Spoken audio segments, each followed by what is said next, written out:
It started like any regular morning on my quiet little ranch, coffee in hand, watching the sun creep over the hills. But peace doesn't last long when you're dealing with an HOA Karen who thinks she runs the world. I'd had a few run-ins with her before, complaints about my fence, my dog barking, even the color of my barn, but nothing could have prepared me for what happened next. Out of nowhere, I hear tires screeching at the end of my drive.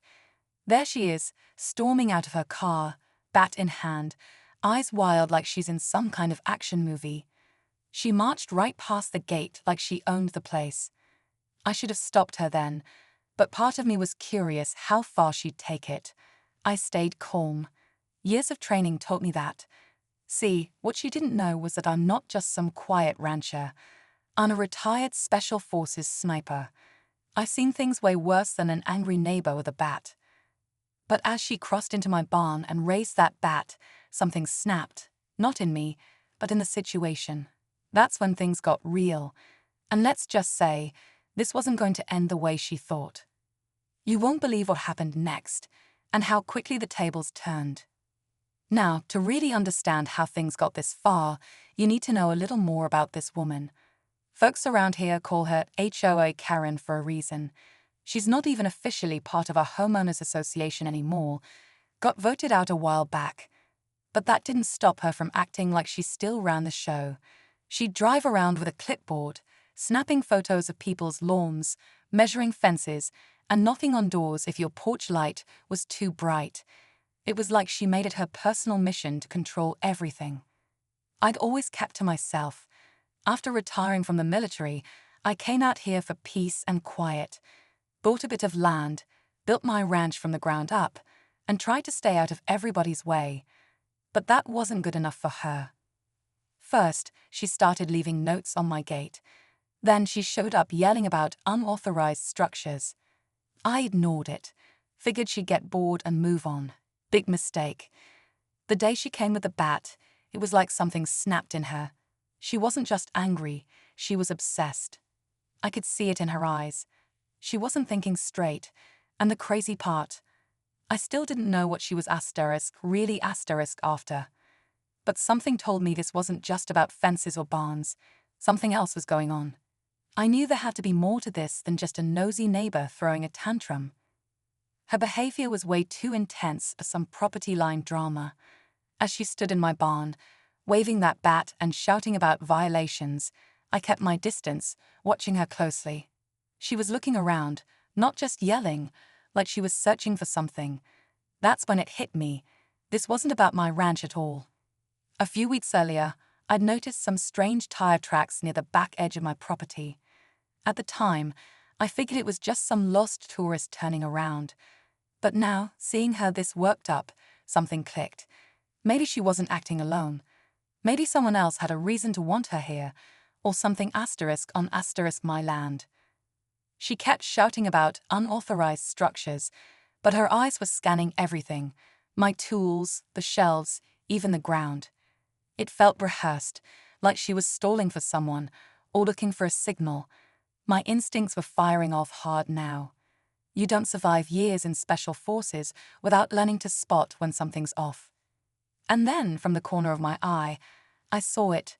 Movement at the tree line. Just a flicker. But enough to know we weren't alone. This wasn't just HOA drama anymore. Something deeper was going on, and I was right in the middle of it. My heart rate didn't spike, but everything in me was locked in, quiet, alert. That flicker by the tree line wasn't just some animal. It was deliberate. Someone was watching.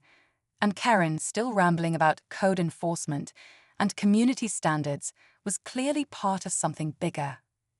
I didn't let on that I saw anything. Years of training taught me how to stay calm under pressure, and this was starting to feel a lot like recon in hostile territory. I slowly angled myself so I could keep an eye on both her and the woods. Her voice got louder, more frantic. She knocked over a barrel and pretended it was an accident, but I could tell she was nervous, like she knew she was being watched too. That's when I heard it, soft crunch of leaves, barely noticeable. Someone was getting closer, moving slow. Not a deer, not a hiker. too calculated, and they were coming from the back entrance of the barn, the one I rarely use. Karen suddenly stopped talking, just froze. Her eyes locked on something behind me, and for the first time, she looked genuinely scared. Not angry, not entitled. Scared. I didn't turn around right away. I knew better. If this was what I thought it was, turning too fast might set something off. I could feel the tension thick in the air. Whatever was about to happen, it was seconds away. I took one slow breath, then shifted just enough to catch a glimpse in the reflection of a metal feed bucket. What I saw sent a chill straight through me. A man, dressed in dark clothes, face covered, was creeping through the back door, holding something tucked close to his side. Not a weapon, but a small black bag. Tactical looking. This wasn't just some neighborhood break-in. Karen was shaking now. She looked at the man, then at me, and whispered. I told him not to come in. Her voice cracked like she suddenly realized this had all gone too far. That's when it hit me. She wasn't the mastermind. She was being used. Or worse, threatened.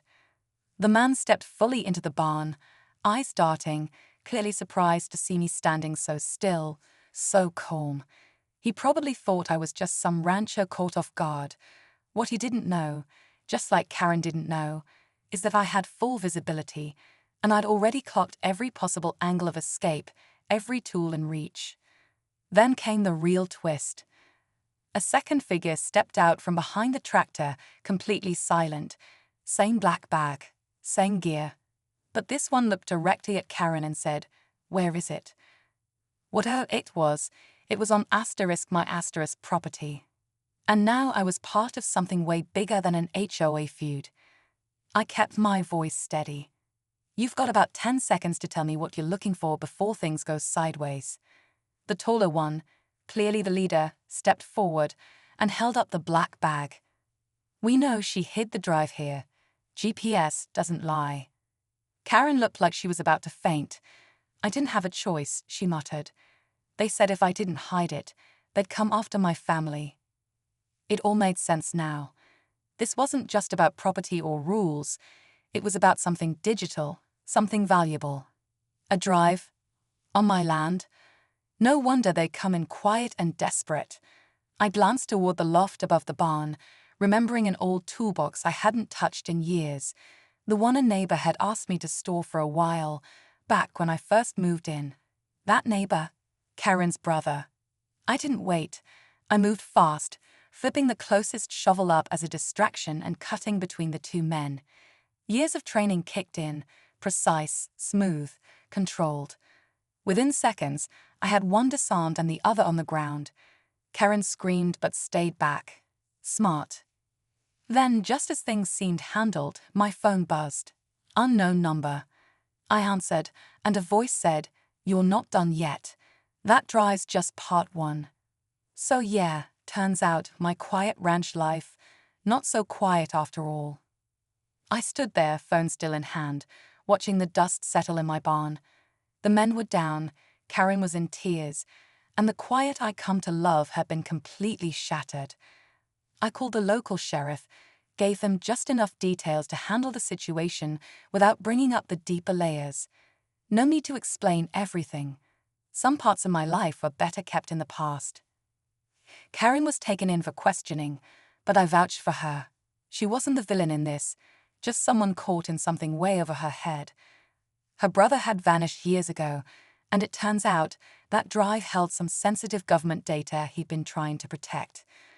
Why he chose my ranch, I still don't fully know.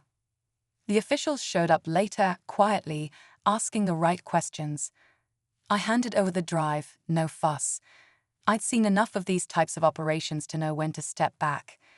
Now things are mostly back to normal. The horses are calm, the gates fixed, and the barn's quieter than ever. But every now and then, I look out at the tree line and wonder if I've really closed that chapter, or if this was just the beginning of something bigger.